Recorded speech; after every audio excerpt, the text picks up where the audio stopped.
আবর্জনা স্তূপে বদলে যাবে লামডিং রেলওয়ে জাংশন। অনাকাঙ্ক্ষিত অচলাবস্থার মুখে দাঁড়িয়ে রেল শহর লামডিং, এবং এই আশঙ্কাকে উড়িয়ে দেওয়া যাচ্ছে না। সাফাই কর্মীদের প্রতিবাদে উত্তাল লামডিং জাংশন। অনির্দিষ্টকালের ধর্মঘটে ঠিকাভিত্তিক সাফাই কর্মীরা। ন্যায্য প্রাপ্তির দাবিতে সাফাই কর্মীদের প্রতিবাদ।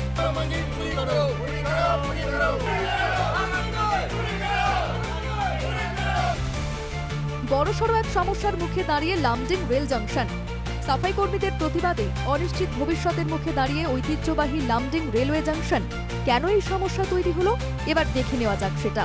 প্রতি মাসে ব্যাংক অ্যাকাউন্টে 16,000 টাকা ঢোকে সাফাই কর্মীদের, কিন্তু তাদের হাতে গুঁজে দেওয়া হয় মাত্র 9 বা 10,000 টাকা। কারণ ব্যাংক পাসবুক, এটিএম কার্ড থাকে ঠিকাদারের কাছে, আর তাই বেতনের পুরো টাকাটা পান না সাফাই কর্মীরা। মোবাইলে মেসেজ পেলেও বেতনের পুরো টাকা হাতে আসছে না সাফাই কর্মীদের। সমস্যার শুরুটা এখান থেকেই।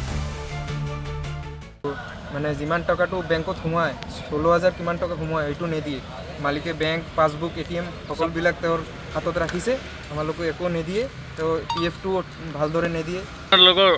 মেইন দাবীটো হ'ল বেতনটো আমাৰ বাঢ়াব লাগিব, চেলাৰীটো আমাৰ বাঢ়াব লাগিব, দৰমহাটো। আৰু PF-টো নিদিয়ে, কোনো মাহত দিয়ে কোনো মাহত নিদিয়ে, মেডিকেল নাই,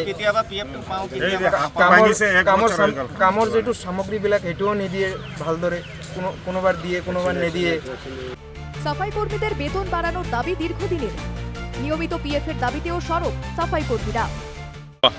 আমার যেটো পাইপৰ যেটো পইচাটো পাব লাগে, যেটো মেছেজ আহে মোবাইলত, এইটো আহে আপোনাৰ 16,000 দেখায়, কেতিয়া 15,000 দেখায়। আমাৰ দৰমহাটো পাই কেতিয়া 9,000কে 9,500 দিয়ে, ঠিক আছে। তাৰপিছত আমাৰ বস্তুবিলাক ইমান নাপাওঁ। এতিয়া জাগাৰ পৰা যেটো পইচাটো বাঢ়িছে, গোটেই ভাৰতবৰ্ষত যেটো বাঢ়িছে সেইটো আমাৰ পাব লাগে। আমগো দাবি যদি পূর্ণ না হয় আমরা চিরদিনের লিগেই স্টার্ট করা হয়েছে, আমরা কাম করব না, আমগো দাবিটা পূর্ণ লাগে। লামডিং রেলওয়ে জাংশনের পরিষ্কার পরিচ্ছন্নতার দায়িত্বে রয়েছে RCC নামের একটি প্রতিষ্ঠান। RCCর স্বত্বাধিকারী সুশান্ত পাল। এই সুশান্তের বিরুদ্ধে ক্ষোভ সাফাই কর্মীদের।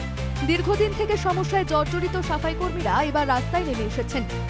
দাবি না মিটলে সাফাইয়ের কাজে হাত দেবেন না তারা, এমনটাই সংকল্প। প্রতিদিন প্রায় শতাধিক ট্রেন চলাচল করে লামডিং জাংশনে। কয়েক সহস্রাধিক লোক যাতায়াত করেন রেল শহরের বুক ছুঁয়ে। এই অবস্থায় একদিনও যদি সাফাইয়ের কাজ বন্ধ হয়ে যায় তাহলে ভয়ানক পরিস্থিতির সৃষ্টি হবে। এই পরিস্থিতিতে রেল কর্তৃপক্ষ কি পদক্ষেপ নেয়, লক্ষণীয় হবে সেটাই। লামডিং থেকে চন্দ্রজিৎ গোয়ালার রিপোর্ট, NKTV বাংলা।